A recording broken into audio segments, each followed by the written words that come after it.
मऊगंज के जोधपुर सहकारी समिति कृषि केंद्र में किसानों के हितों के खिलाफ गंभीर आरोप सामने आए हैं।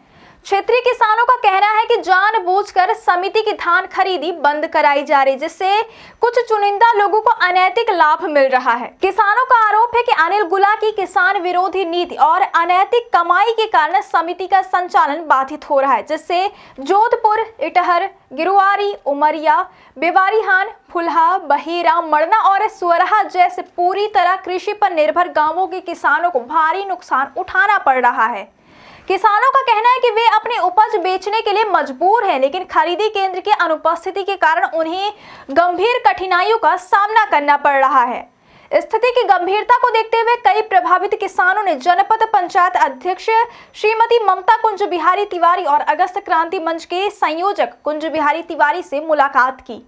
किसानों ने मांग की कि जोधपुर में तत्काल खरीदी केंद्र पुनः स्थापित किया जाए ताकि उनकी उपज उचित मूल्य पर खरीदी जा सके। अगस्त क्रांति मंच के संयोजक ने कड़ा रुख अपनाते हुए कहा कि किसानों के साथ लगातार अन्याय किया जा रहा है और सहकारी समितियों को कमजोर कर बिचौलियों को फायदा पहुंचाने का यह खेल अब बर्दाश्त से बाहर है।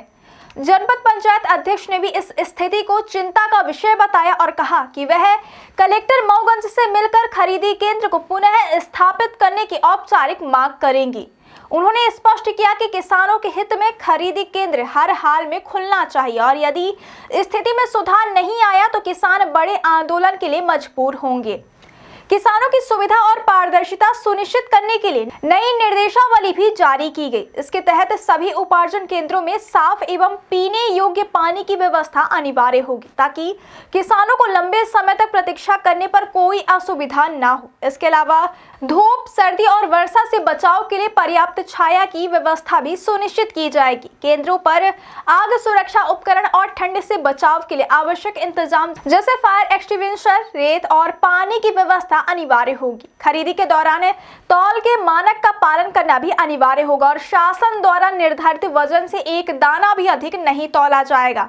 किसी भी प्रकार की हेराफेरी, कटौती या मनमानी पर सख्त कार्यवाही की जाएगी। इसके साथ ही सभी खरीदी केंद्रों पर दर सूची, तौल मानक, हेल्पलाइन नंबर और जिम्मेदार अधिकारियों के नाम सहित सभी आवश्यक सूचना पट्टे स्पष्ट रूप से प्रदर्शित किए जाने होंगे। खरीदी केंद्र प्रभारी के लिए यह सभी व्यवस्थाएं सुनिश्चित करना व्यक्तिगत जिम्मेदारी होगी और किसी भी लापरवाही की स्थिति में उत्तरदायित्व तय किया जाएगा।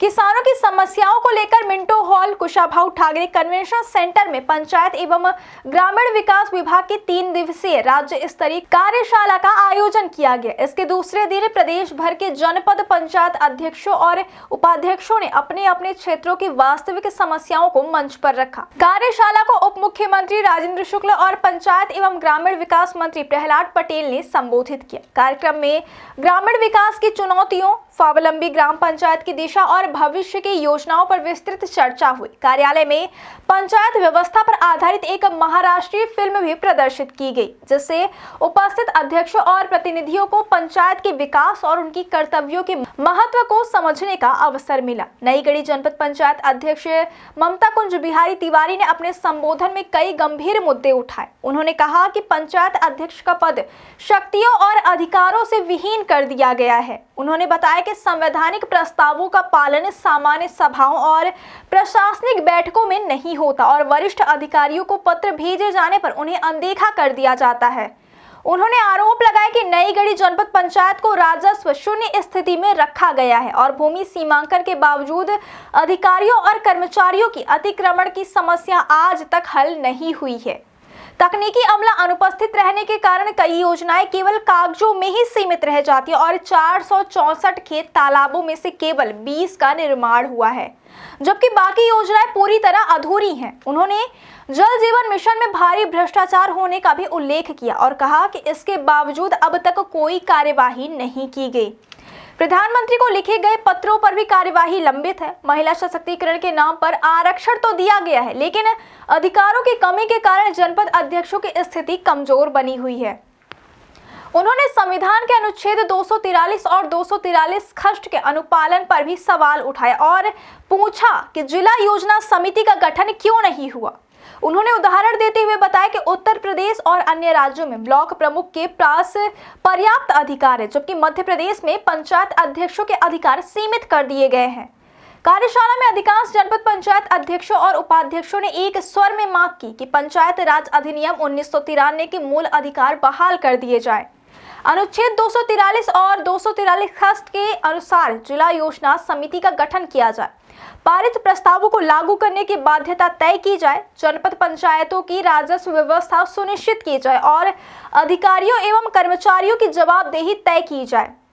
अध्यक्षों ने सरकार से स्पष्ट किया कि केवल पदाधिकारी बनाना पर्याप्त नहीं है, बल्कि उन्हें वास्तविक शक्तियां और संसाधन भी प्रदान किए जाए ताकि वे अपने क्षेत्रों में योजनाओं का सही क्रियान्वयन कर सके और किसानों, महिलाओं और कमजोर वर्गों तक सरकारी लाभ पहुंच सके।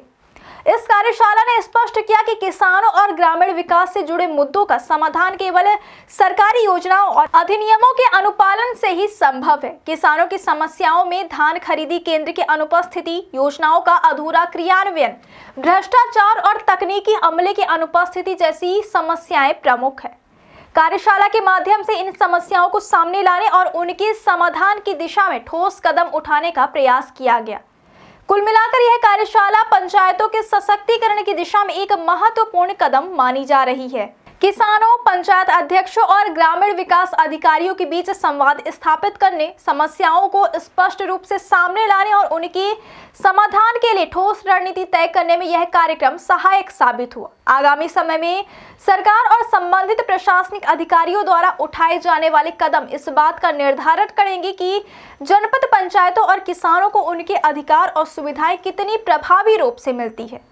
इस कार्यशाला ने यह संदेश भी दिया कि यदि स्थानीय स्तर पर समस्याओं को गंभीरता से नहीं लिया गया तो ग्रामीण और कृषि आधारित समुदाय अपने अधिकारों के लिए संघर्ष करने को मजबूर हो सकते हैं।